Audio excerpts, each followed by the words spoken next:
We're back with a Fox News alert, part 3 of the Twitter files, revealing Twitter employees wanted to censor a Trump tweet about mail-in ballots, but couldn't because it was factually accurate. Meanwhile, former Attorney General Eric Holder's tweet about the, quote, deliberately crippled postal service was quickly unflagged by Yoel Roth. You think maybe just a bit of a double standard there? Let's bring in Charlie Kirk, Turning Point USA founder, who was placed on Twitter's Do Not Amplify list. So, Charlie, your name was front and center in that second release of the Twitter files because we learned that Twitter was doing precisely what we thought they were doing. What's your big takeaway from this third release from Matt Taibbi? Well, first, the bigger focus, I think, needs to be on this individual, Yoel Roth. How much power that he had in the Slack channels to be able to call balls and strikes over the entire political dialogue online.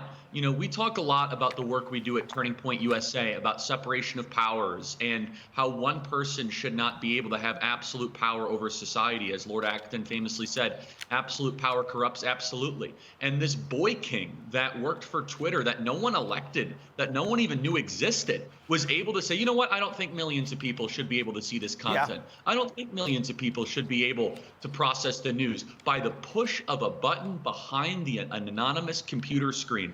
Pete, this is the power that kings and dictators, czars and Caesars of generations past would have dreamed of.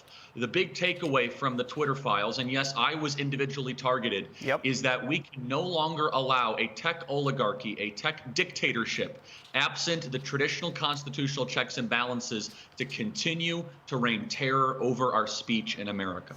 Do you think we'll learn more, too, about those weekly meetings? Because we're learning now it wasn't just the FBI.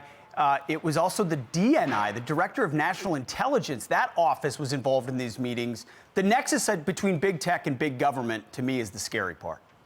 Yeah, I don't want to get too far ahead of myself here because it's awfully tempting.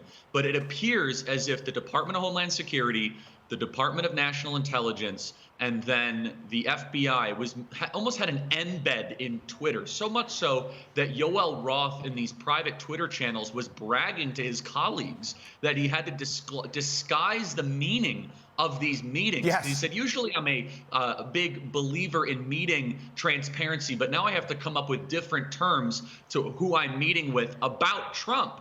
And so the question is, why was the federal government, while Donald Trump was president, meeting with Twitter executives? And what were they meeting about? I think we can infer that. But Pete, this is the exact same behavior that we saw in Russiagate in 2016. It's the same playbook of Peter Strzok and Lisa Page and Andy McCabe. Intelligence agencies going outside of their purview and targeting Donald Trump in a way that is unconstitutional. That's the last point I want to make.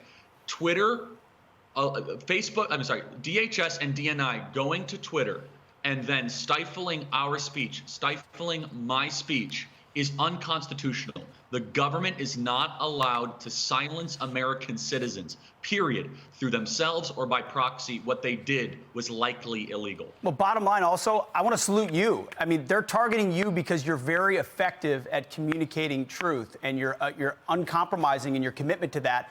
That cannot stand against a tech oligarchy that demands conformity and groupthink based on what they believe in the world. So, Charlie Kirk, you're good at what you do.